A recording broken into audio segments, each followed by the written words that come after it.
Sign up to Council's disaster and weather event warning system. Receive alerts about emergency news, severe weather events and other public safety alerts via SMS or email. Registering to the disaster messaging system is free. To register, visit Gladstone Regional Council's Region Watch website and click on the Register for Warnings button. Get ready, Gladstone. Take the steps to protect what's most important to you. Let's be better prepared and protected for emergencies and disasters.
Good morning and welcome to the general meeting of Tuesday the 19th of July.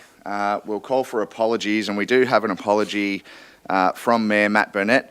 Mayor Matt is, as a board member of the Local Government Association of Queensland, is representing the LGAQ President Mark Jameson in the Torres Strait Island and Cape York, meeting with the Torres Shire Council, Torres Strait Island Regional Council, Northern Peninsula Area Regional Council and the Lockhart River Aboriginal Shire Council. Can I please get a mover for Mayor Matt's apology?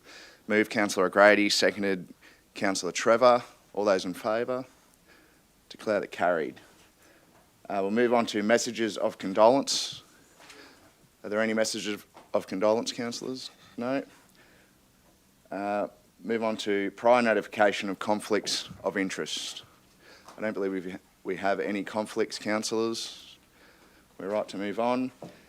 And we'll move on to the mayoral statement of current issues. And in the Mayor's absence, I would just like to acknowledge the Luminous event that we had Thursday, Friday and Saturday night. Another fantastic event put on by our team. There was the limited numbers ticketed event on the Thursday night, which was capped at 5,000 people. And I believe we had about 4,500 people in attendance there. And I'm told we had nearly 10,000 people on the Friday night and 12 or 13,000 people on the Saturday night. So a really fantastic event for our local community, a free event put on by the Gladstone Regional Council. We're very proud to be able to host that event, and lots of smiling, happy faces and laughter from all the kids and adults as well over the weekend. So that was fantastic.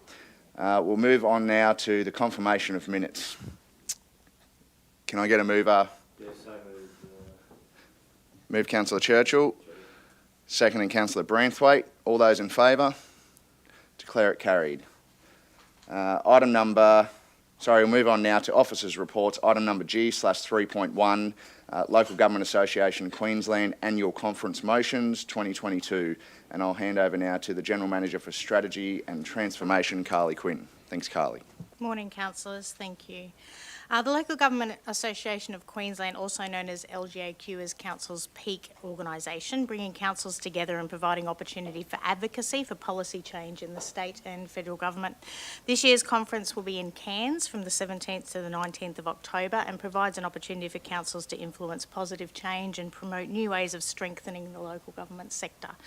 It also provides a valuable networking forum with other councils, other participating councils.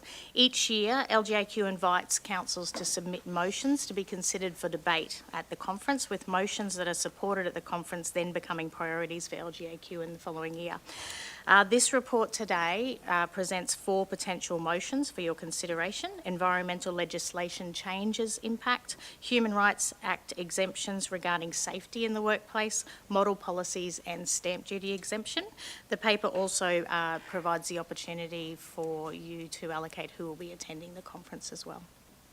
We have 2 of our team members here with us today. We've got our General Counsel, Bernadette Legrand, and Governance Business Partner, Vicky Hankinson, who have done all the hard work on these motions. Thank you, Carly. Do we have any questions, councillors? Councillor Cameron? Thanks, Khan. Just on the human rights side of things, that's always a fairly sensitive sort of an area. Is this brought about by the likes of government mandates, where we've had great difficulty there deciphering where we stand on it? Is this an attempt to sort of unify or get a specific position that we should hold on things like that? It's about having some consistency. So currently the Anti-Discrimination Act has those exemptions for safety and other reasons, but the Human Rights Act doesn't. And that then causes confusion, where we could be well within the Anti-Discrimination Act in terms of imposing safety requirements and other things, but we could be breaching human rights because there's not the same exemptions applicable. So it's about having consistency and certainty for all councils in implementing our decision making. Okay, so that's basically bringing one in line with the other, basically, is it? Okay, thanks. Councillor Churchill? Yeah, thanks for that, Khan. Just a quick question. I know that there's an email circulating by one of our senior officers that there may also be the likelihood of another motion coming forward. So I noticed in the report that motions close on the 10th of August. So the timing would be for the meeting prior to the 10th of August, if that was to be developed. Is that the case? That's exactly right, yes. Okay. And any other likelihood of any other motion that might perhaps be dropped before us, would that go onto the agenda as well in the meeting before the 10th of August? If we became aware of another one, but all right. Currently the one that's circulating is the only one that I anticipate. Okay, thank you. No other further questions, councillors? I would like to add another motion to the list around developer contributions, calling on the state government to lift the cap, which is currently sits at about $28,000 for developer contributions to headworks infrastructure charges.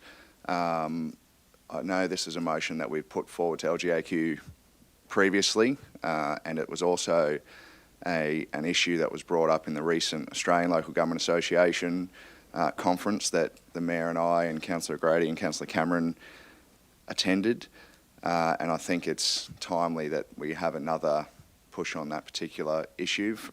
In our region, the $28,000 cap, the actual cost that we've identified through engineering over a large body of work is about $34,000 per property in the Gladstone area, and if you go down to places like Agnes Water, the actual cost to council per developed lot are about $64,000, and we can still only by law charge developers $28,000 for those costs. So ratepayers are footing the bill, and particularly for smaller councils, you know, that's just a huge impost on ratepayers, and it's a great issue when we're talking about the financial sustainability of local government. So we can pull that wording out after the fact if everyone's happy with that, but I'd like to add that motion to the list as well. Sorry, Mr Chair, I was just going to suggest, if you're agreeable, that we include that with the next report that comes through with the other additional motion. We did receive correspondence just last week from state government seeking information about infrastructure charges and the costs that have been incurred, so there is some work underway from the state government in that regard, so we could also add that information perhaps to the motion if you're agreeable, and make sure that we get it worded exactly right, if that's acceptable. Yeah, I'm happy with that. So that'll be prior to the August 10th deadline, yep. All right, if we can do that, that'd be good. All right, we'll leave these ones as they are then, councillors. No other questions or other motions for consideration? Can we get... Are you going to move an amendment to the motion just to ensure that it's enshrined that we'll also include that one at the next meeting, or will it just be part of an internal admin process? Because the reason I ask that is that some of us around this table are very much well aware of what that issue is, but not all of us may be aware of the I suppose, the background and the issues to it. So perhaps if it's a regurgitation of the previous report, I'd like to think that we could make it so that it's still relevant in a report to date, rather than just bringing something from the past, that's all. Do you understand where I'm coming from? Yeah, I think, well, I'm happy unless councillors want to amend the motion, but I'm happy that we'll definitely bring it back before August 10th. I know we did a body of work, as you'd remember Councillor Churchill and others that were here, I think through the LNG construction boom, that cap cost ratepayers about $5 million over a 5-year period from 2010 to 2015, where we had the huge number of housing booms. So that's $5 million that ratepayers have had to foot the bill for, that we weren't able to accrue from developers. I'm not opposed to your intent. What I'm actually wanting to do is try and make sure that it's relevant to July, August 2022, and not necessarily the report that may have been from 2020 or 2018. If I may, Mr Chair, I guess that's what I was suggesting in bringing it back to the next meeting. There are quite specific questions asked of us in terms of costs in this recent request from the state government, and I believe it's the end of August is the time frame for that. So we just need to see what we have available when we bring it back to you, but I'm sure we can update it with any relevant information we have to hand as best we can. Comfortable with that, Councillor Churchill? Yep. Yeah, no, thank you for that. Happy. Councillor Trevor? Thanks, Chair. I was just keen on getting some explanation in relation to item D, the stamp duty exemption. Bernie, could you just let me know what that is? So at the moment, under the Duties Act, Council doesn't have an exemption when it purchases land for the purposes of community or infrastructure projects. The state has that exemption. Some charities have exemptions, but Council doesn't, and I've just suggested that for consistency, it would be reasonable that if Council's buying land for infrastructure or community purposes, that it shouldn't have to pay stamp duty on top of the purchase price. Great, thanks. Councillor Muscat? Thank you. I have no problem really with any of the motions. I just want to probably also for people watching, LGAQ, that's not the only way in which we advocate or we, ask for the things that we believe we need to have. So could you please maybe explain if there's any other things that we do in the area of advocacy? Because, well, yeah, lots of councils are members of LGAQ. Is just another association that, it doesn't necessarily, has to be put into all of the other councils and they have to agree for this to happen. So we also depend on their agreement. It has to be agreed by LGAQ first, accepted as a motion by LGAQ. Correct. So it's got to go through that process as well. And I found, sorry. Go. If you put too many, if one council puts too many motions in, I think there's a bit of a problem there too. I think we've got to get the one with the most priority, or the 2 or 3 with the most priority, rather than putting 5 or 6 in. So I think we should be thinking of that a little bit as well. So I'm happy to go with this, but sorry. At the last time, no, that's okay. It's great to hear you because you also have a lot more experience in LGAQ dealings than I have.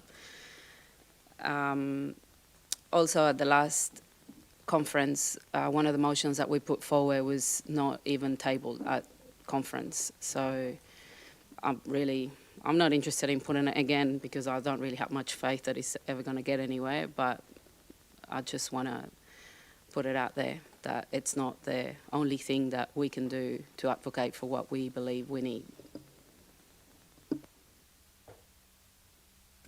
Would you like a response still? Just as in information only, as in other ways in which we advocate, that would be wonderful. Thank you. Sure. There are plenty of ways in which we advocate. This is obviously one. The Australian Local Government Association is another, but a very similar kind of format to what you're talking about. The next paper on today's agenda is also endorsing our annual strategic priorities. That allows us to advocate all year long in any kind of format. Senior officers, CEO, and of course councillors have the opportunity to take that piece of work and advocate all year long at any opportunities. We meet with ministers regularly. We meet with local members regularly. A lot of our senior strategic officers in both the strategic asset performance and strategy and transformation team are involved in a lot of external stakeholder groups where advocacy is part of those meetings every single day. Advocating for the needs of council. The process is that they have to be endorsed first, so there's some way, whether they're in a strategy or a plan or in our strategic priorities, but once we know they're endorsed by council, then the business advocates highly. And I guess for the benefit of people that perhaps watching online, the Local Government Association is the combined advocacy of all councils in Queensland, the 77 councils in Queensland, and every year, once a year, there's a conference, and all councils, as we are here today, can put forward motions, and those motions are then debated and either endorsed or declined on the floor of conference at that annual conference, and that becomes the advocacy platform that the LGAQ uses to go and try and advocate to state and federal governments for better outcomes for local government and for ratepayers across the state. So that's the process that we're debating now, I guess. I'll just, for example, when we talk about infrastructure charges, those are also challenges that we have here that will be more challenging than in other councils. So we don't have any of that information in our strategic documents, for example. I know it's not the same, it doesn't have the same intent, but it will be I think it'll be worth exploring the option of having some of these things in a list, that this is some of the things that will help us operate more efficiently and sustainably. Apart from just, we want to pull on a football stadium. So those are two very different things. And I don't think we have a document that we go to a politician and say, well, these are the things that are affecting us in the day-to-day things. So I think that will be something that will be great to put together, to have not just, we want $50 million. No, well, that's not, some people want that, but what we do want is to be able to pay, to collect the amount of money that we need to build, to continue to build the region. Councillor Branthwaite.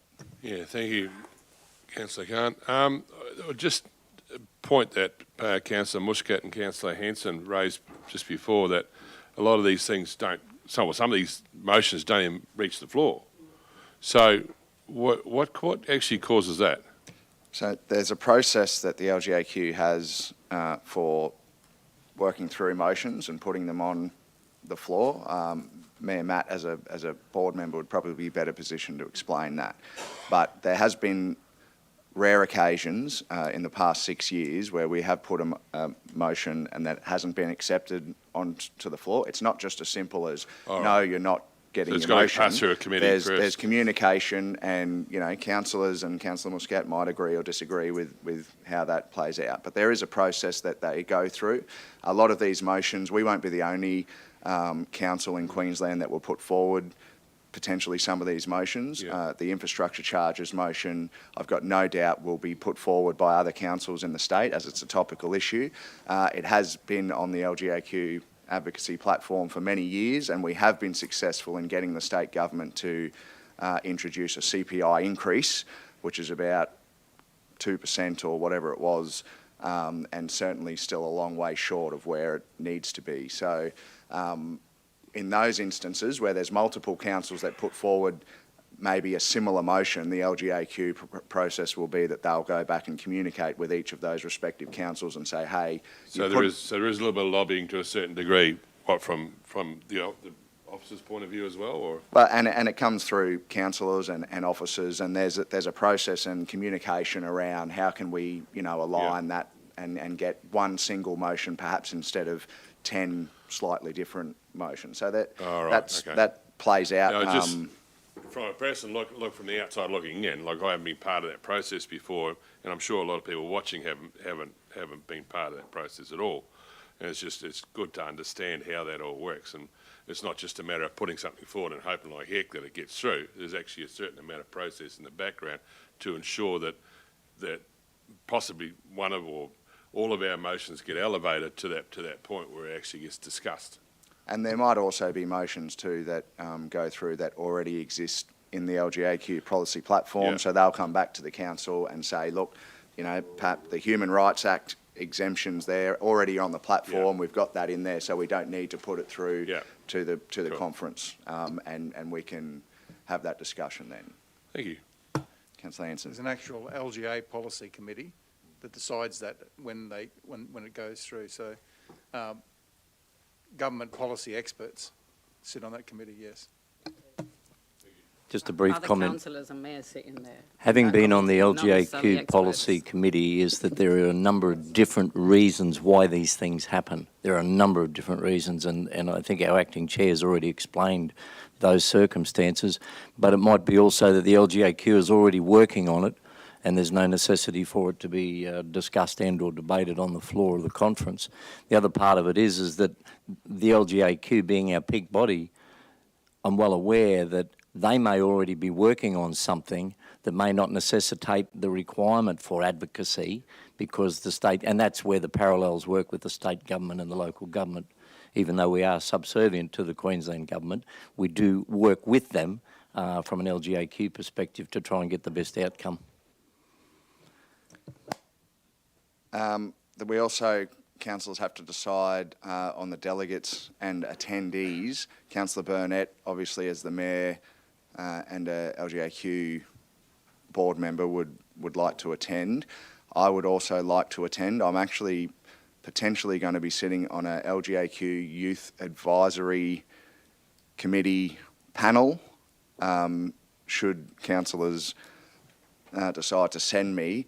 The Youth Advisory Council is for councillors in Queensland that are under 35, and I am 34, so this is my last chance to, the last year that I can sit on that panel, but it is a great initiative, and as a younger councillor, I think it'll be good.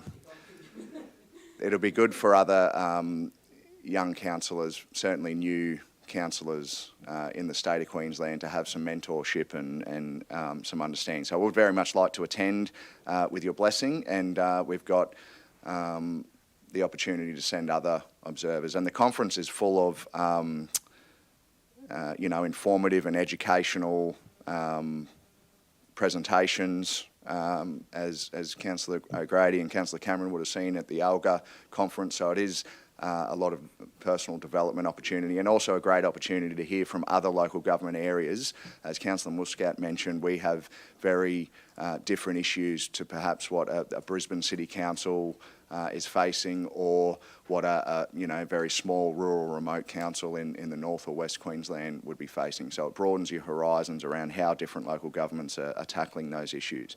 So is there anyone else who would like to attend LGAQ? Councillor Branthwaite? Do we have any? Happy to put my hand up, Khan, but I did go last year, so the opportunity for someone else is there too. No other takers? We got Councillor Branthwaite, Councillor Cameron and myself. We can send, I believe. According to policy, we can send another two. A total of 4. Yeah, we've budgeted for a total of 4. Budgeted for 4, okay. Doesn't Mayor Matt, being a board member, is there automatically? No? I believe. He is No, counted as we've one. budgeted for 2 observing delegates, and we get 2 free registrations for the mayor and a deputy, albeit in this circumstance the mayor and a councillor. So there's 2 free and two budgeted for. Is there someone else interested?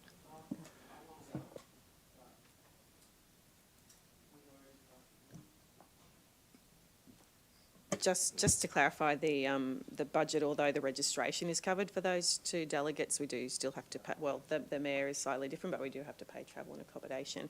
But should there be one additional, to what we've already got in place, we could probably absorb that or readjust in a future conference where we might reduce participation. So it's up to councillors. This is the first conference of the year, so you probably have a little bit more flexibility than at the end of the financial year. So Councillor Muscat, you'd like to go? Does anyone else want to go? I would like to move that we 3 go. That's very honourable of you, Councillor Cameron. No, I don't. That's a good idea. I'm happy. Councillor Muscat has moved that we send 3. We do have a budget as a whole, and we can work out. Councillor Cameron's indicating he's numbers prepared to withdraw honourably to allow Councillor Muscat to attend. I think that's very honourable. Put that on the record. All right, you don't want to go, Councillor Cameron? No. It's not a drama. We've got a budget, and we'll stick to the budget. So you don't want to go? All good. I'm moving that. I would like to move that 3 of us go. So. Well, I need to know whether Councillor Cameron wants to. All right, I've got a move from Councillor Muscat. Councillor Muscat needs me there that Mr. badly. I'm Acting quite Mayor? happy. There we go. I'm happy not to go. And I'll second Councillor Henson on that because I can sit online and watch it in the comfort of my office. Duly noted for those that don't want to attend. We've got a mover in Councillor. No, that's the wrong comment. It's not as if we don't want to attend. As long as we've got representatives there, key representatives to debate and represent our best interests. It's not as if we don't want to go. We can see this visually online as well, which is wonderful with the LGAQ provides that. There's many things you can't see visually online, Councillor Churchill, but it's duly noted those that are happy not to go. Just note that we are actually holding the LGAQ conference here in Gladstone next year as well, so we all will be able to just about to attend. I need to get a seconder for the motion before I come back to Councillor Muscat. Seconder to send 3 delegates and the Mayor. Councillor Branthwaite. Thank you. Councillor Muscat. Yeah, I just wanted to add that I'm also sit in the Reef Guardian Council Executive Committee, which meets every year at sort of the day after the conference. So it's the only time that there's a real meeting, I mean, not an online meeting. So potentially I would have to go, or I will be asking to go anyway. Yeah, I did that 3 years in a row. Yeah. I actually went just for that day. Yeah. So because Reef Guardians actually pay for you to go. So I've just attended that one day. You don't have to attend the conference. So I can potentially not pay for the return ticket, maybe. For All example. right, we've got a mover and a seconder. Any further questions, councillors? Can I Want just some clarification as to what the motion is, Chair? Sorry, the motion is Councillor Burnett and myself as voting delegates, and then Councillor Branthwaite, Councillor Cameron and Councillor Muscat as observers. That's the motion, wasn't it, Councillor Muscat? Yep. Any further questions? No? I'll put the motion. All those in favour? All those in favour? Those against? That's carried on the casting vote. Chair, I'd like my vote recorded against the motion, thank you. We'll, Are you calling for a division there, Councillor Trevor? I'm just just in relation to good governance, that was all. I'll call a division. okay, we'll put the motion again. Those in favour? We've got that. Rachel, yep. Those against? Thank you, councillors. We'll move on now to item number G/3.2, 2022-2023 strategic priorities, and hand back over to you, General Manager for Strategy and Transformation, Carly. Thank you. Last paper provided a nice little segue into our annual conversation around strategic priorities. So each year we have the opportunity to reassess our priorities, ensure that they are still in line with what we are wanting to advocate for across the region, across the state and across the country. Over the last 3 years, this document has evolved. Originally, as Councillor Muscat suggested, it was very much around infrastructure and a lot about our projects, but over the last 2 years it's started to have the policy advocacy pieces in there as well. So recent discussions with Council have suggested we want to hone our priorities this year and make sure that we have a smaller list and that they are a defined list that we can strongly advocate for over the next 12 months. So the strategic priorities document presented includes advocacy for Gladstone Heavy Vehicle Transport Corridor, inland rail extension to the Port of Gladstone, Boyne-Tannum Aquatic Recreation Centre, Harvey Road Sports and Events Precinct, establishing Fleet-based North Port of Gladstone, regional water supply and wastewater infrastructure, ageing in place, renewable energy and the transitioning economy, and manufacturing and skills development. Also have Gary Scanlon, our Economic Development Specialist, here today, who's been instrumental, along with Erickson Noakes, our Strategic Project Specialist, in developing this paper. Thank you, Carly. Any questions to the officers, councillors? Councillor Churchill.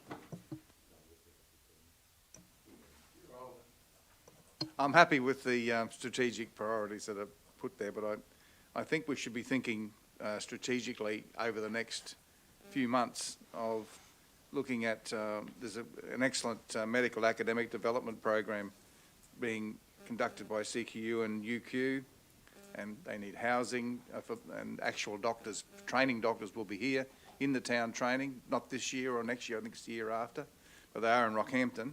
It's an excellent program, but I think we should be looking at ways that we can work with industry to advocate to improve our medical services here in town. I don't think anybody would doubt that, go against me on that one. And we also need to unshackle education opportunities from the gas plants and for the manufacturing side of our economy, and especially in training tradespeople for the future. So I think that those two issues are very, very critical, and we should be advocating as much as we can in that area. So I'm not saying change this document here, but look at that for advocating in the near future. We do have the manufacturing and skills development portion, and health is something that we can look at. Thank you. Councillor Churchill, sorry, then O'Grady. Yeah, no, thank you for that. Yeah, no, exemplary. That's obviously the priority projects. But having just come back from the Developing Northern Australia gathering in Mackay, and Gary, you were there, it's highlighting some other key issues that are perhaps for the future, which obviously will be not necessarily just accommodation. It'll be housing, affordability, availability, accessibility. And there was a few other matters as well. So you mentioned in your opening address there, Carly, that this is only just for the next 12 months. I'd like to just get an understanding at this stage is that do we just lock these ones in as the priority as something else might arise? And Councillor Hanson's already made a reference to that. And, you know, is there a timeline now that at the end, you know, be it July 2023, we stop advocating for that? Or is this a 5-year plan?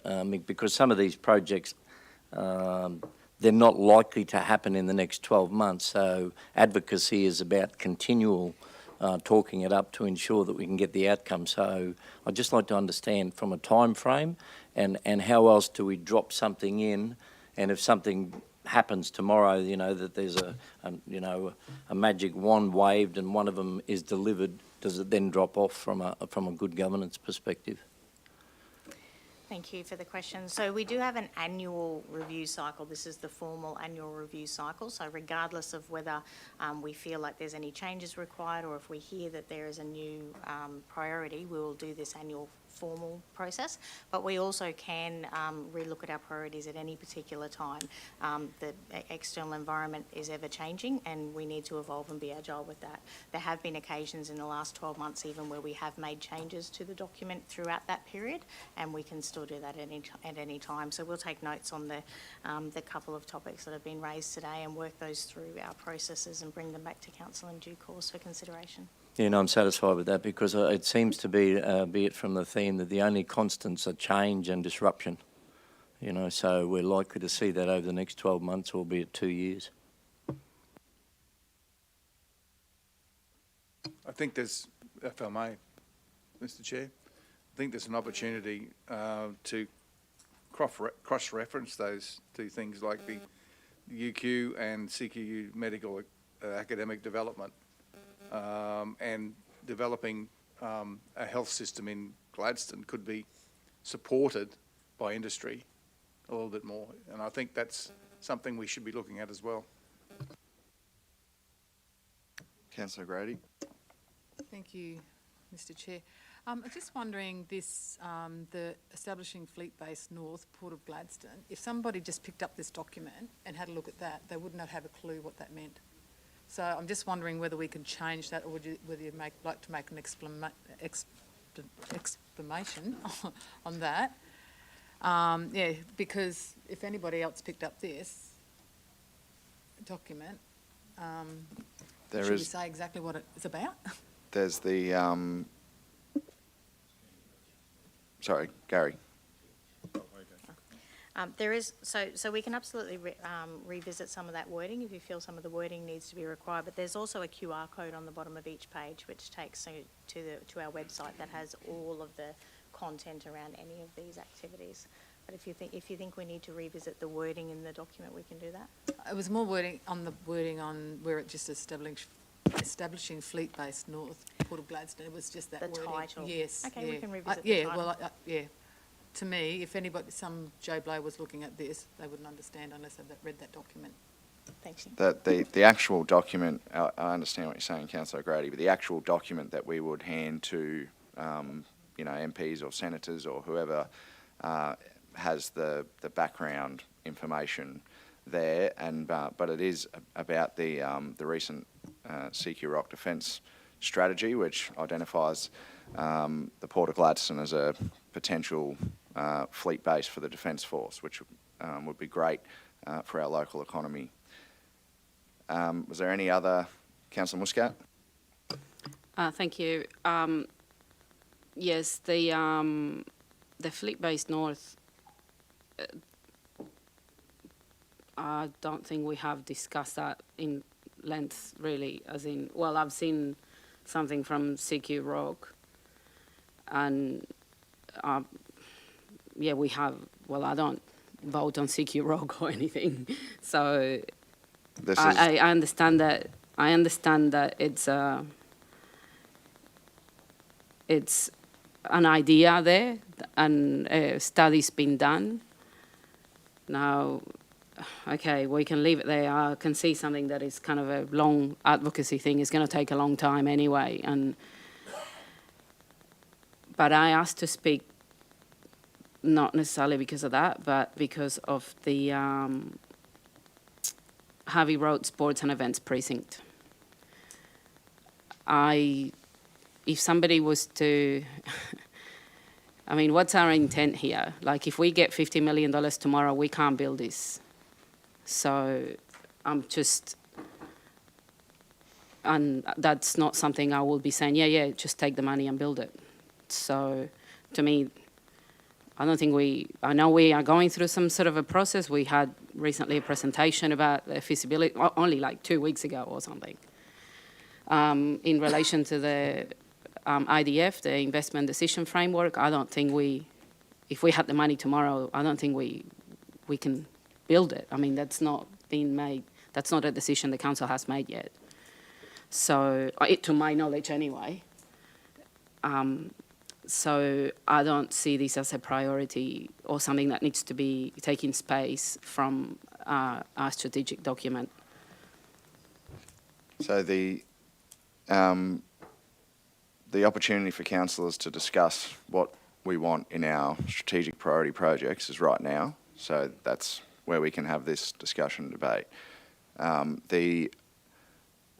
The strategic priorities document, from my perspective, is a mixture of those core strategic items that are necessary, and also there's a few wish list items, because it's the document that we hand to premiers and senators and ministers whenever they come through, so we can show them a range of what we consider those strategic projects for our region. So there is a mixture of those critical issues and then some wish list items. And I'm sure if we were to get $50 million tomorrow from the Premier or the Prime Minister, we could make something happen with that. I take on what you're saying though, Councillor Muscat. So that, That'll be a really bad decision from this council if we do that. Well, that's you're allowed to vote that way, and we can have that discussion. But there's the Gladstone Heavy Vehicle Transport Corridor. There's a number of other items on the list that have had a large body of work done, and they've been on that list for a long period of time.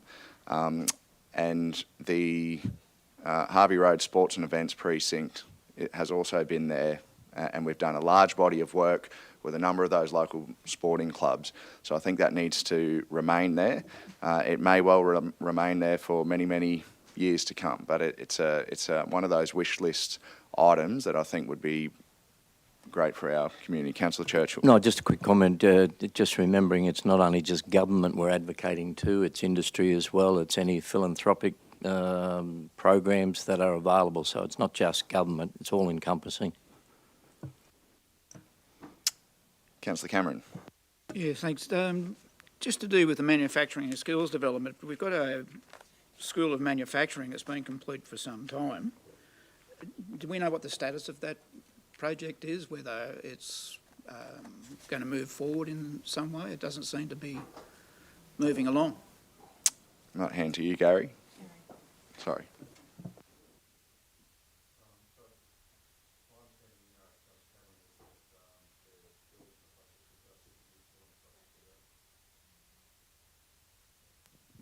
My understanding, Councillor Cameron, is that the uni is still in the process of outfitting the School of Manufacturing. They've got some equipment coming for the Hydrogen Centre and for other elements as well. So we're looking and working with them about a launch event and in connection with our Gladstone Connects program and with the Hydrogen Hub as well. So they're getting there. The building's done, but the outfitting is what's critical. My understanding is it hasn't reached practical completion yet. That was like a week or so ago. So, Is it? yeah. I was more wondering about the programs that they're going to develop there, more so than the infrastructure. We can see it there, but what sort of programs have been put in place? And is it a TAFE run, uni run? I know they're both together, but is there a program system in place that you're aware of? They're still working on the program as far as I understand. It's probably an option to get the uni to come in and talk about the School of Manufacturing at some earlier stage. I know they're doing a lot of work, Councillor Cameron. Professor Shearer from the hydrogen side of things has been doing a lot of work to get the thing outfitted. They did a really good job of getting some equipment from OEM suppliers for hydrogen and other things, but like all this stuff in that space, it's taking a long term in the supply chain to get it here.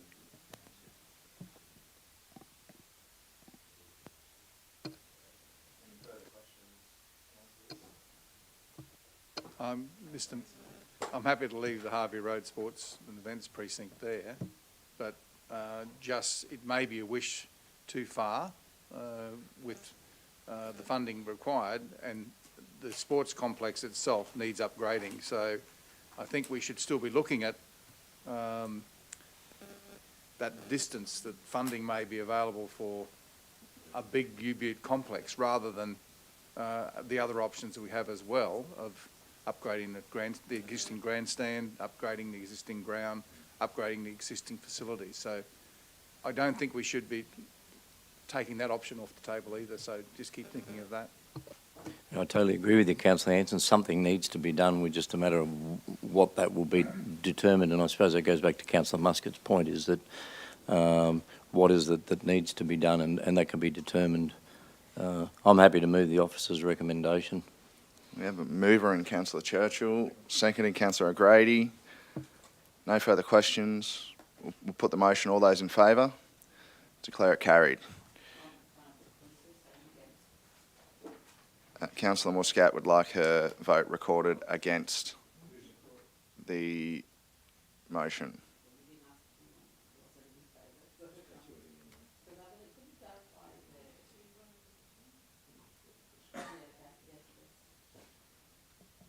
Councillor Muscat would like a division called. Councillor Muscat, yep. I'll put the motion again. All those in favour? You got that, Rachel? Those against? Declare it carried. We move on now to item number G/3.3. Disposal of lots 1, 2, 4 and 5 on CPR 36317 Bruce Highway, Raglan. And I'll hand over now to the General Manager for Finance, Governance and Risk, Mark Holmes. Mark Francis. Sorry, Mark Francis. Thank you, Chair. Sorry, Thank you, Councillor Hanson. You're looking very well yourself. Just before I start, I'd like to introduce Peter Watling to the boardroom. Peter is our strategic property specialist, has come on board a week in and kicking goals already, which is good to hear. We'll hear a lot more from Peter in future. This paper is asking you to consider the application of Section 236 of Local Government Regulation to dispose of 4 parcels of land along the Bruce Highway in Raglan to allow some economic development at the service station there. The reasons why we believe this exemption applies are laid out in option 1 of the officer's recommendation. I'm happy to invite any questions. Questions, Councillor Hanson? Just got one question, GM.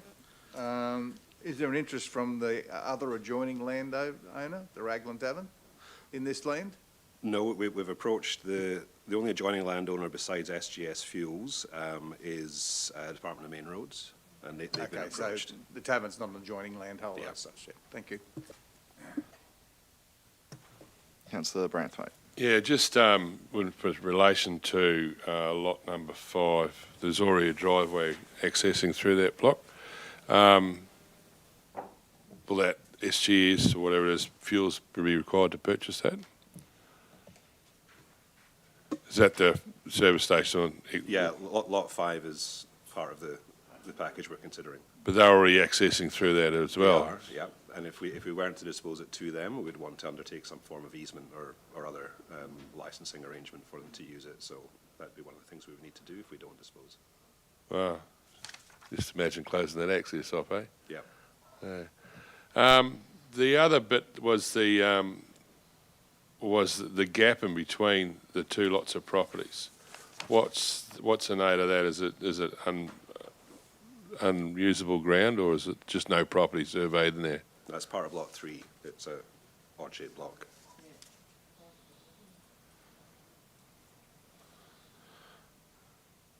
Oh, yeah. Oh, okay. All right. This is an old subdivision from Calliope Shire days. Yeah. All right. Not to say that's why it's odd-shaped or anything. Thank you. Regional Council Day, yeah.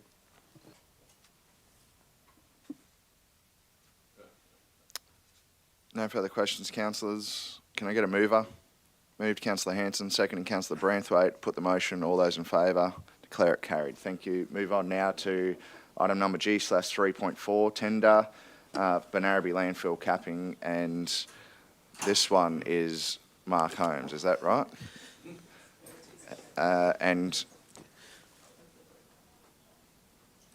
Christy Wachner. Wachner, yeah. So Christy manager or acting? Manager. Manager, yeah. righto. Thank you. Over to you, Christy. Thank you.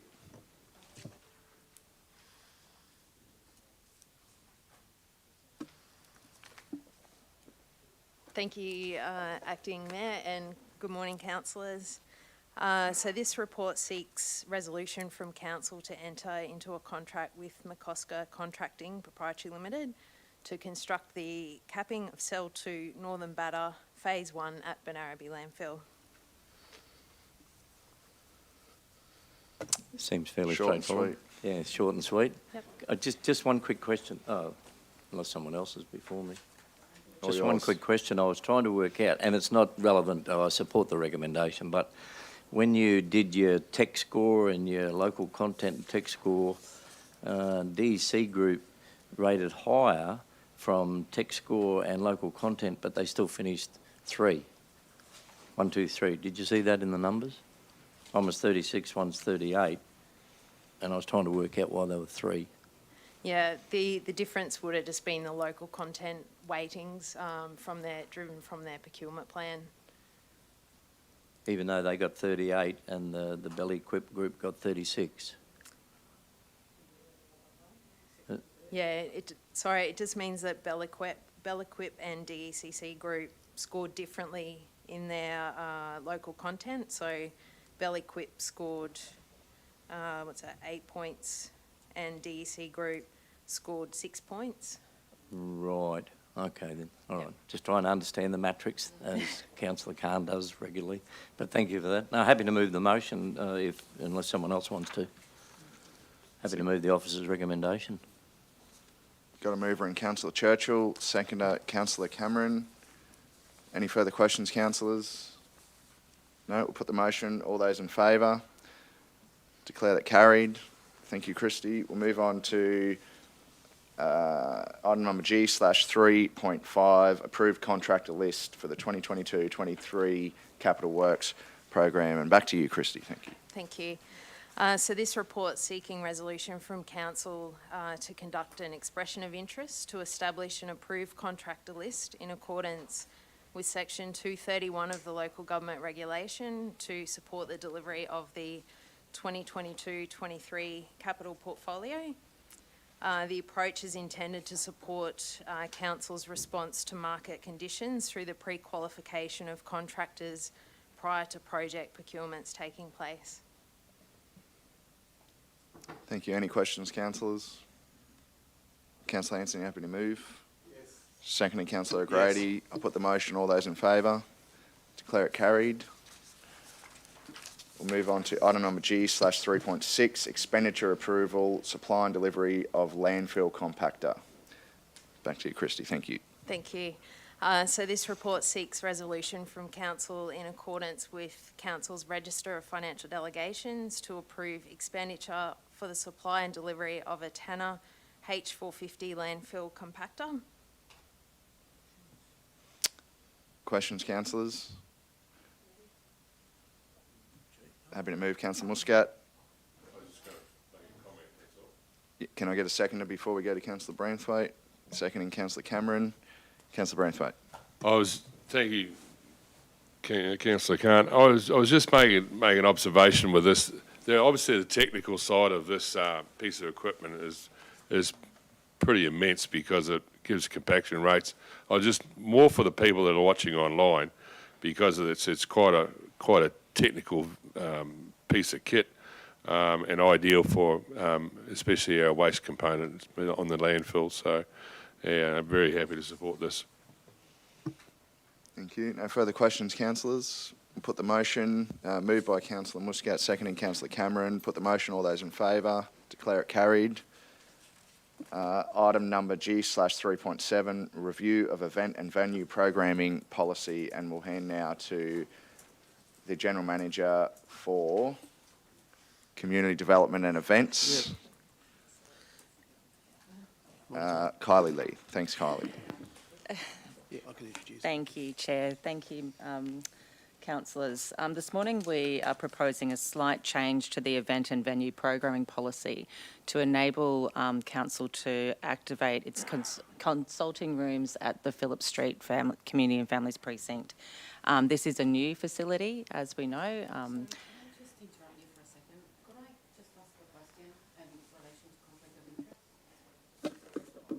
Yeah, Strong Communities is an organisation that I'm a director of, and we have an office in one of those buildings, but it's not necessarily through council.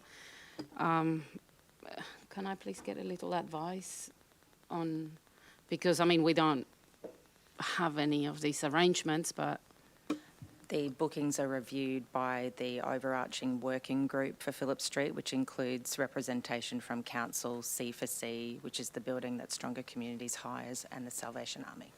I might just leave the room if that's okay. Yeah, just in case. I did have that question, but do you need any information on the conflict? I'm a director of the Strong Communities, which locates in the Nachi building. Thank you. Councillor Muscat will leave the room. Did you have more, Kylie? Yeah, Kylie, back to you. Thank you, Councillor Goodluck. So as you know, the Phillip Street Community Families Precinct has 3 separate buildings, of which are operated under a consistent operating model, where all fees and charges are consistent across the whole precinct. What we're looking for in this policy review is an opportunity to negotiate with people utilising those consultation rooms, particularly in the buildings for Council and the Salvation Army, by being able to negotiate those fees. There is a fee structure in Council's adopted fees and charges, and the fees have been defined suitably across the region. So we have analysed other consulting rooms across the region, and the fees are fair and reasonable. However, as a new facility, we're just seeking the opportunity to negotiate for people to consult from those rooms.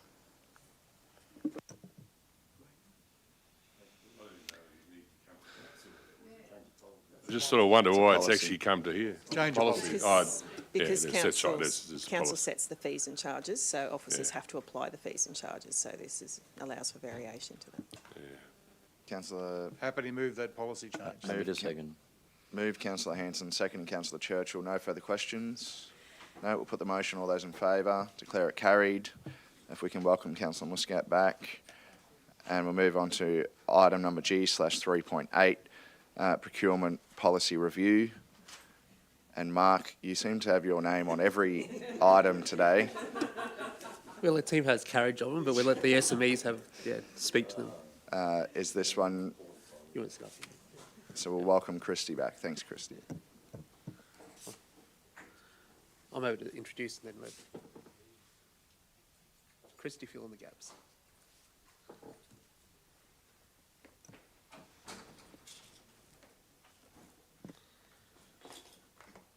Councillors, you'll be aware that our procurement policy is subject to annual review, and this is part of that annual review for the 2022 year.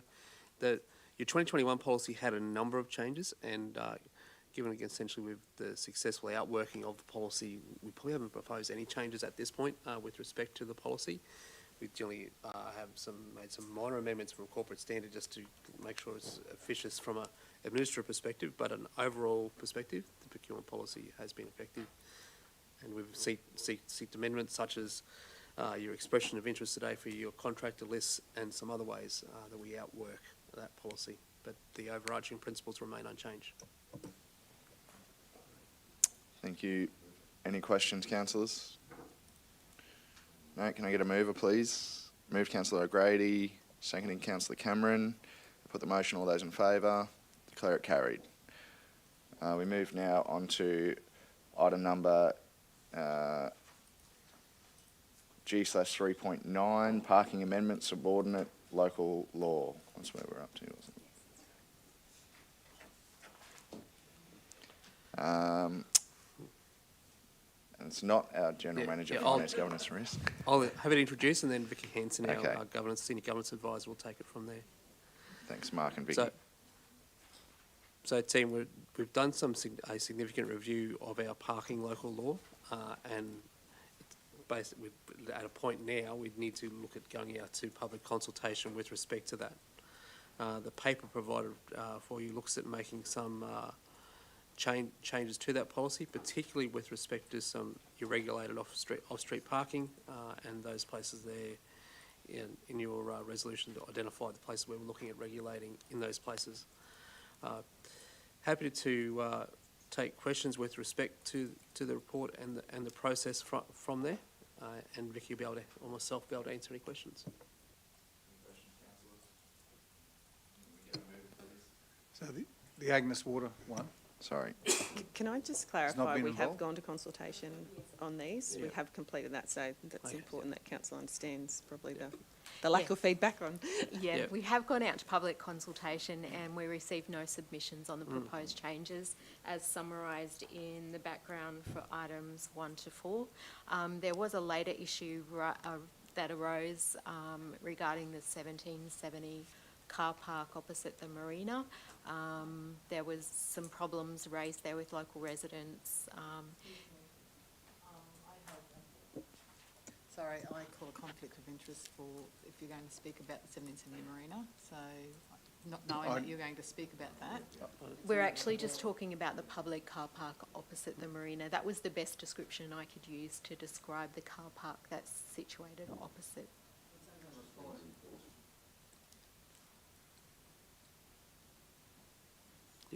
It's up to you, Councillor Grady, to determine if you have a conflict. Just for clarity, we're talking about the public car park that is in the vicinity of the marina but is not owned by or Existing car park? Yes, Right, okay. it's Thank existing. You, I'm happy, so existing I'm happy with. Yes, existing public car park. Through the chair, we should be talking about it, but I'm not sure whether we want to talk about it with this in these here or talk about it as a separate issue down the track. But it's probably best to put it in here, isn't it, I guess? Yeah, the recommendation is that we adopt the subordinate local law that went out to public consultation without the inclusion of that area before regulated parking. If we talk about the marina car park, and I know that the matter was raised, a couple of councillors, including myself, raised it. If we talk about it, then we've got to go back and do all that work again in consultation. So why don't we deal with the ones that we've been able to deal with today and go back to Councillor Hanson's point, which I think you're agreeing with, and then we start to talk about that car park. In the meantime, we're going to continue enforcement anyway. We do have means of managing that problem by alternative. Lovely terminology. Thank you for that.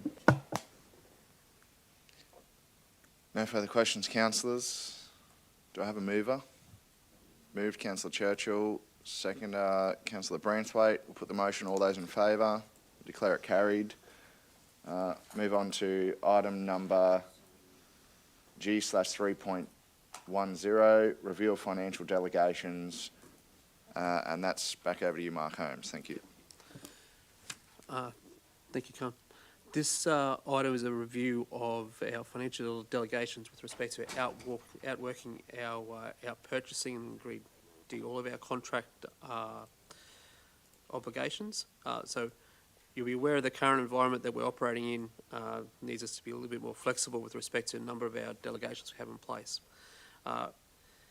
With what we're seeing is that with the ability of contractors to leave prices open for significant periods of time that would ordinarily require reporting back to council and the like, just unfortunately by the time we go through our reporting processes in that space, by the time tenderers can't essentially honour the price that we've gone to market and received. So what we're seeking is a variation to our current financial delegation there, and recognising that applies essentially to increasing that to a $5 million delegation, essentially, and then listing that out for essentially orders and contracts in relation to our capital budget, our RMPC, so our road maintenance budget work that we do for main roads, as well as any other declared emergencies that may arise.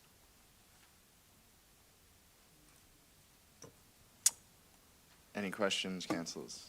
Councillor Churchill. Not opposed to the intent. I'd just like to get an understanding from the General Manager for us to consider this as a temporary increase. I would like to just get your advice or definition of what you would suggest is a temporary increase for a period of time.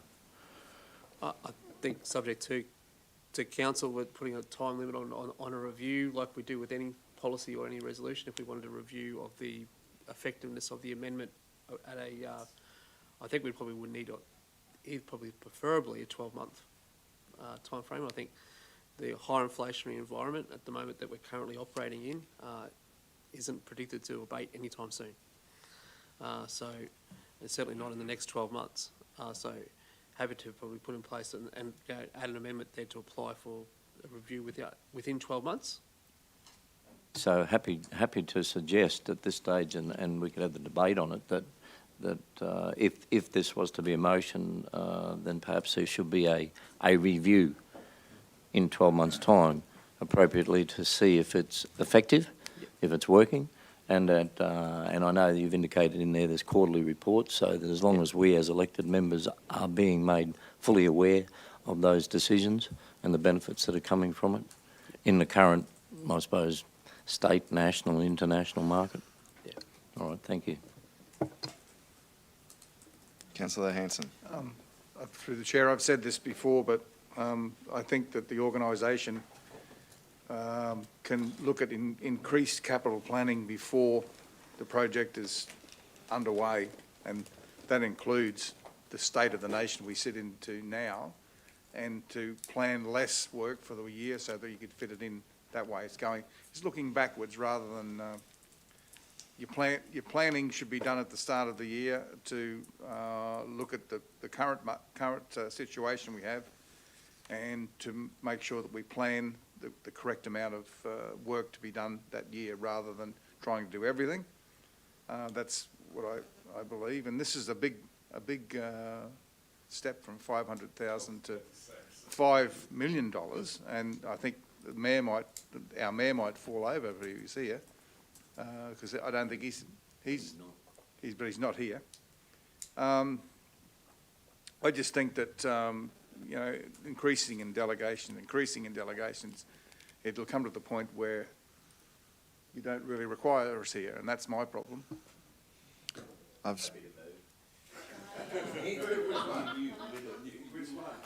spoken to the Mayor. He's comfortable and he understands the environment that we're in. We did have a session on this last week as well, and given that the Chief Executive Officer will provide a report to Council on a quarterly basis detailing the approvals given for contracts, and we'll be able to assess over that next 12-month period or longer, as we're unlikely to come out of this environment in the next 12 months, but councillors will be able to keep a close eye on the lay of the land in this space. Would the mover of the motion be prepared to accept the slight minor amendment that we review that in 12 months' time? Sorry, I was being facetious, Councillor Churchill. I was just agreeing with Councillor Hanson that sooner or later we'll find ourselves obsolete. I misread that too. I thought that you were moving, that you wanted the $5 million. No, but I'm happy to move, because everyone around this table is more than aware of what my position is in relation to delegation and the need to empower our Chief Executive Officer with more power, and that we shouldn't be frightened of that, and we shouldn't be alarmed by that, and we shouldn't be dishevelled or disorientated by that. Our primary position sitting at this table is to develop the long-term strategic planning and vision for this community, not to sit here in judgment in relation to tendering process. My position has always remained the same. If I had the power to be a single dictator today, I would increase the quantum of that money to actually $10 million, not $5. I think we're being quite conservative in relation to the powers that are needed to operate in this uncertain world and different environment in which we currently live, which is likely to be ongoing for some years to come. And unless we adjust, we are going to suffer not only financially, but also in other ways and forms. It's quite clear from the report the reason why this additional power is being sought, and it's there in black and white, and that is the very reason why, apart from many other reasons, I support the increase to the minimum that's being sought today rather than the maximum, and that is $5 million with limitations and reviewing, as suggested by Councillor Churchill, within 12 months. Thank you, Councillor Trevor. Was your motion the officer's recommendation or the fact that elected members were now becoming irrelevant? I'm trying to understand which motion you're moving at this The first one stage. was being irrelevant, but I've withdrawn that. Okay, thank you for that. The second one is now the officer's recommendation that we increase the Chief Executive's financial delegation to $5 million with limitations, and that such decision be reviewed within 12 months. Thank you, Councillor Trevor. We have a mover with the amendment. Sorry, Chair, by not later than 12 months from today. We have a mover from Councillor Trevor with the officer's recommendation with that amendment, including the 12-month review. And did you have a question, Councillor Yes, that'd be wonderful. Thank you. My understanding is that this policy is reviewed after 12 months anyway. So anyway, but if we want to put it in there because we want to see it written on the screen, that's fine. I also like to, I think we're all on board on this, but this isn't us becoming irrelevant. I know in some cases some people might think that, but this isn't one of those cases. The delegation has been proposed for things that have been already adopted by the capital budget, which we actually are part of. So this is part of a bigger situation that we're living. Yeah, well, what Councillor Chris Trevor just mentioned, this isn't just us giving power to the CEO to do something we don't know about. That's not the case. So this is to be able to be more flexible and to adapt to the situation that we have right now. I again, have no issue, even if we didn't have this situation, because we are actively adopting a budget every year. So there is no reason to delay any of the procurement or any of the projects because they need to come here so we can just say, yeah, sure, when we've already approved it in the first place. So I have no issue with this. I think we probably should have done this earlier. And it takes away also some of the discussions that we have here that sometimes add delays to the procurement process or we become judges on things that we probably don't have the knowledge to do when it comes to assessing tenders. Because if we wanted to assess tenders, we should be sitting in the assessing panels, not necessarily in this situation. So I'm happy to. Is there a seconder? Have we, Do we have a got seconder? Or I'm happy to second it. Thank you. Yeah, seconded, Councillor Muscat. Sorry, Chair, I just can't see the full notice of motion there. Where it's not notice of motion. So it's the officer's recommendation as read in the report, Councillor Trevor, with item number 3, the addition there for the review of the financial delegation to be undertaken within 12 months. Sorry, I'm looking at the wrong page.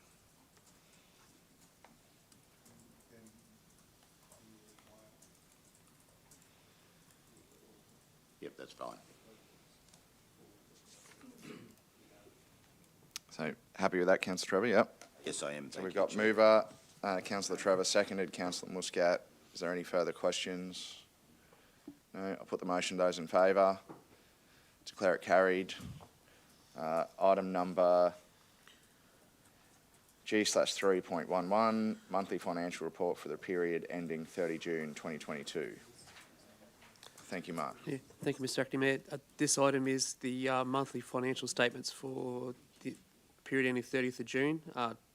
These is before we finalise our accrual processes and a number of our end-of-year essentially processes. So it will require some significant changes between now and your final financial statements. Our forecast operating deficit at this point is looking in and around the 2.7 million, and we've highlighted there a number of the movements that have contributed to that. The significant items that just to point out with respect to our capital as well is with looking to be slightly over. If we were to deliver on all of our commitments, we will be slightly over that $52.5 million forecast, but at around about 53. Yeah, but still that supports a number of discussions we've had around looking at our constrained works budget in future years. With respect to our outstanding rates, they continue to remain almost a full percentage point ahead of where we were at the same time last year. So most of them we're down to 3.5%. Generally, anything under 5% is a positive result. So we'd certainly like to continue the improvement in that space.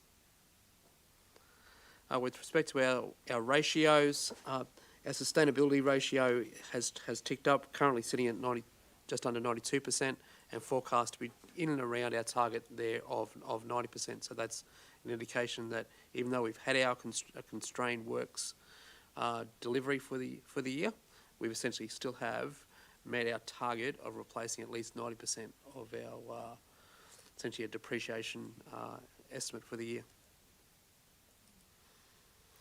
Happy to take any questions. Do I have a mover, councillors? Moved Councillor Grady, seconding Councillor Branthwaite. No further questions. Put the motion. All those in favour? Declare it carried. We have no deputations. Councillor reports. I believe Councillor Branthwaite has a councillor report to share. I do, thanks, Councillor Khan. I was recently attended the Waste Forum LGAQ in Brisbane. I think the language that's being used is waste matters. It's a bit of a cliche, but there's a lot of new technical data that's being shared at the moment, especially with putting tags in rubbish bins, and it's sort of showing the real estate that's available inside the rubbish bin. It's also showing the temperature, whether it's been on fire or whatever. The likes of FOGO, Food Organics and Green Organics.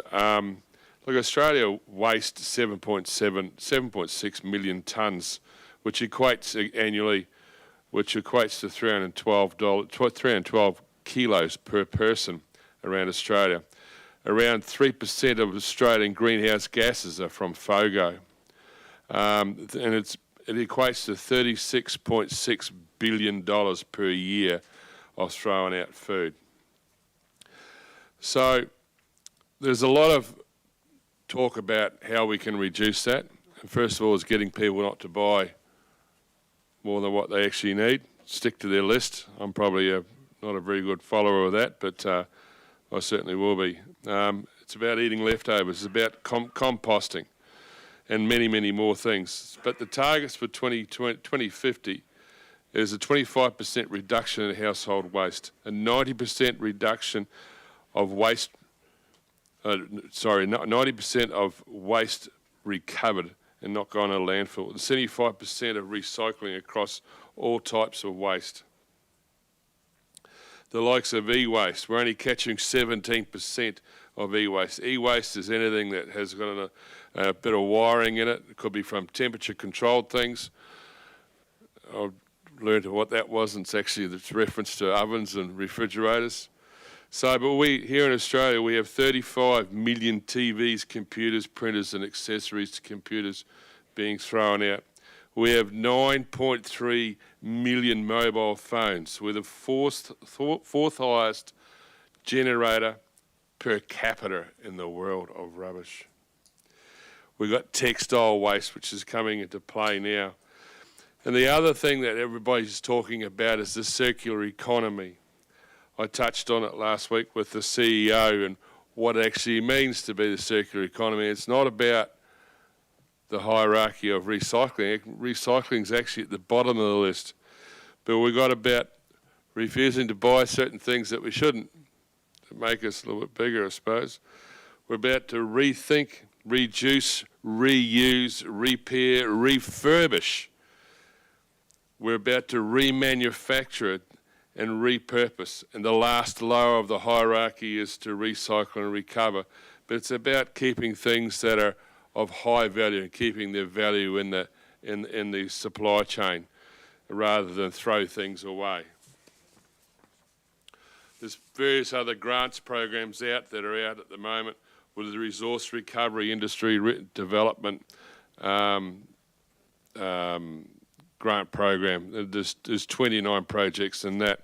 There's the Queensland Recycling Modernisation Fund. There's a Regional Remote Recycling Modernisation Fund, which I'm sure that this council is across it as well. So there's also various, I'm just sort of finishing up here, but there's also various cities and municipalities around the country that are actually really making big inroads into the circular economy. One of those is Hume Regional Council or City Council.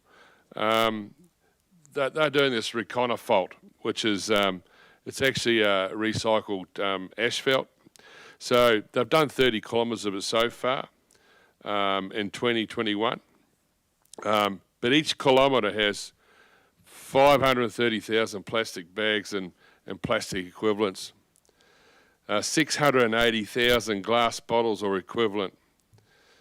We've got toner from 12,500 printed cartridges.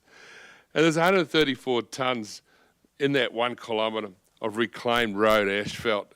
And it's being all blended together to be called Reconofault. So it's a one thing that we probably, I think that there's certain councils within the CQ Rock are actually started using this sort of method. So there's a lot of things going on, and I have to say that I'm very proud of the way that this council is approaching and being very, very, I suppose,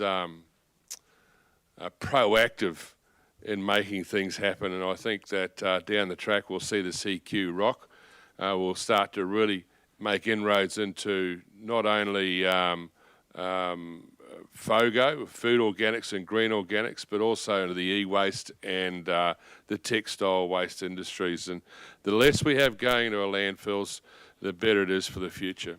So, but these I suppose, programs that the federal and state governments are putting out are brought to the surface with these forums that are put on by LGAQ, and it was second to none. It was very, very good. Thank you.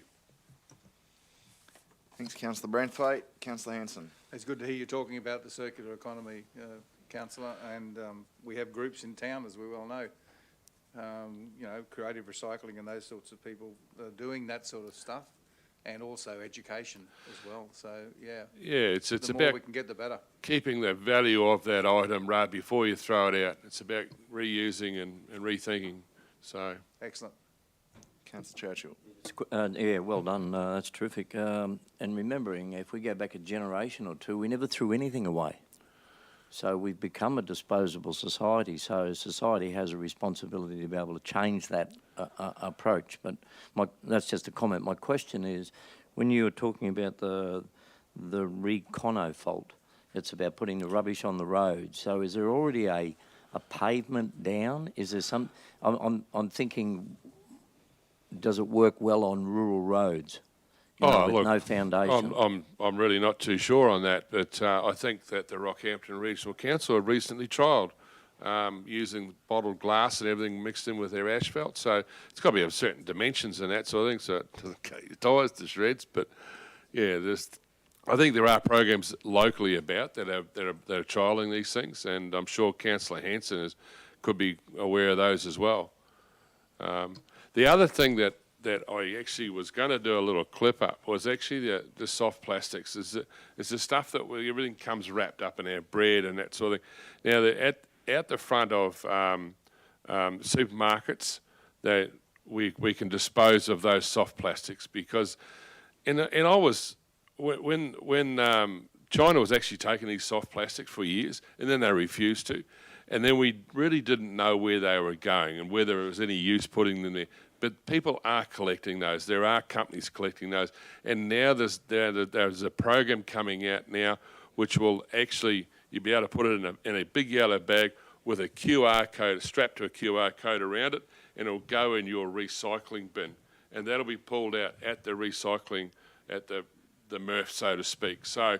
And put to one side. And these go into making plastic pellets and do all sorts of things for matting and roads and whatnot. So trust me, everyone, make sure you try not to keep that soft plastics and actually have a look at the package before you buy it, because these manufacturers have got a stewardship over the products they sell. And it's really important that we choose the stuff that we can do something else with that particular packaging. It forces the manufacturers to do the right thing, I can tell you. Thank you, Councillor Hanson. I had a couple of little events I went to on the weekend, and congratulations to Phyllis and her crew at the Baffle Creek Car and Bike Muster on Sunday. It was very successful. A lot of people there, more than last year. It's been going since 2017. And congratulations to the Baffle Creek Retreat who hosted that event. It's a pretty smick-looking space down there with its own airfield and everything, so I hope it's... And also, Aussie Helpers had a gala dinner here at the airport, which is the first time we've used the airport for something like this, and raising money for flood and drought disaster situations throughout the country. And it was very successful out of the Royal Flying Doctor hangar. Something different for Gladstone. Thank you, Councillor Hanson. No further reports. We'll move on to, there's no urgent business, there's no notices of motion. We do have a confidential item. So I need a mover to move into confidential. We've got item 8.1 is confidential in accordance with section 275(1)(f) of the Local Government Regulation 2012. The meeting will be closed to discuss business relating to matters that may directly affect the health and safety of an individual or a group of individuals. We have a mover. So moved.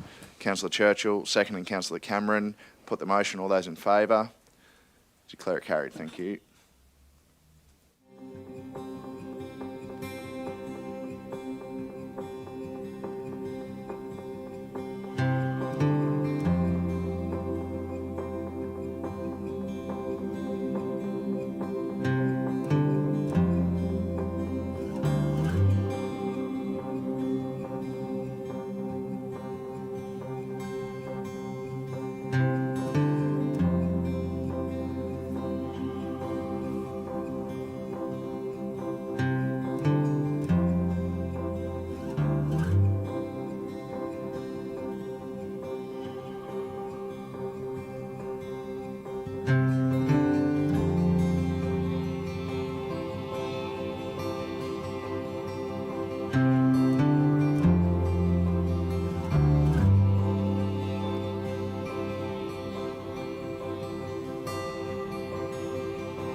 Sign up to Council's disaster and weather event warning system. Receive alerts about emergency news, severe weather events and other public safety alerts via SMS or email. Registering to the disaster messaging system is free.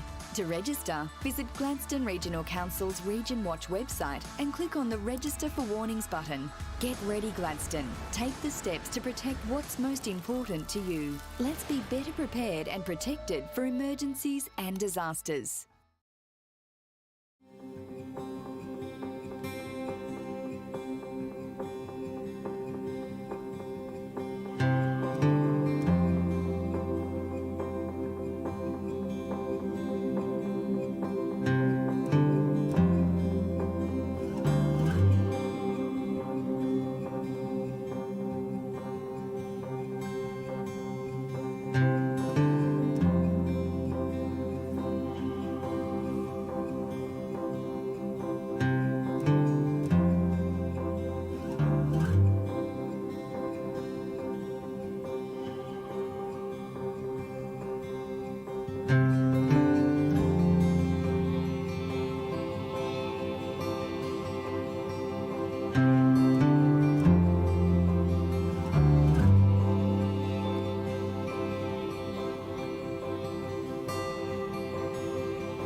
Gladstone Regional Council are committed to fostering a proud... Thank you. We're back and we're on item number G/8.1, requests to waive fees. Do I have a mover for a motion? Councillor Braithwaite. Yeah, thank you. I do move with the motion that's indicated. Moving the officer's recommendation. Thank you. So the recommendation is that council delegate the power to waive the freestanding Ashes plot, including stone and freestanding Ashes plot reservation fees for plot F430, section A at the Boyntana Memorial Parklands to the Chief Executive Officer. Do I have a seconder for that motion? Seconding Councillor Muscat. I'll put the motion. All those in favour? Declare it carried. Thank you. And that brings us to the end of the meeting. We'll declare the meeting closed at 10:32 a.m. Thank you.